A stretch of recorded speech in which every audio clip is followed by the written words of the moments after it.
இந்த காசு வாங்கிட்டு ஓட்டு போடுறது. ஃபார் எக்ஸாம்பிளுக்கு சொல்கிறேன், ஒரு ஓட்டுக்கு 1000 ரூபான்னு வச்சுப்போமே. இப்போ ஒரு தொகுதியில் கிட்டத்தட்ட ஒரு 1.5 லட்சம் பேருக்கு கொடுக்குறாங்கன்னா என்ன ஒரு 15 கோடி ஆச்சா? ஒருத்தர் வந்து ஒரு 15 கோடி செலவு பண்ணுறாருன்னா அவர் அதுக்கு முன்னாடி எவ்வளோ சம்பாதிச்சிருக்கணும்? சும்மா யோசிச்சு பாருங்க, ஜஸ்ட் காமன் சென்ஸ்.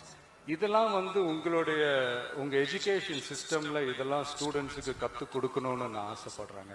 ஒன்றும் இல்லை, தமிழ்நாடு முழுக்க இருக்கிற ஒவ்வொரு மாணவ மாணவிகளும் அவங்கவுங்க பேரண்ட்ஸ் கிட்ட போய், அப்பா அம்மா இனிமே காசு வாங்கிட்டு ஓட்டு போடாதீங்கன்னு சொல்லி பாருங்க.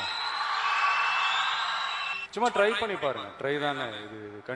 நீங்கள் இப்போ சொன்னீங்கன்னா அது கண்டிப்பாக நடக்குங்க. எனக்கு அந்த நம்பிக்கை இருக்குது. நீங்கள் தான் அடுத்தடுத்த வருஷத்தில் வரப்போகிற ஃபர்ஸ்ட் டைம் ஓட்டர்ஸாக வரப்போகிறீங்க. ஸோ இதை நான் ஏன் இதை கனெக்ட் பண்ணி சொல்கிறேன்னா, இது எப்போ நடக்குதோ அப்போ தான் உங்களுடைய அந்த கல்வி முறையே வந்து ஒரு முழுமை அடைஞ்சதா நம்ம எடுத்துக்கலாங்க. இந்த நீட்ன்றது பார்த்தீங்கன்னா நம்ம தமிழ்நாடு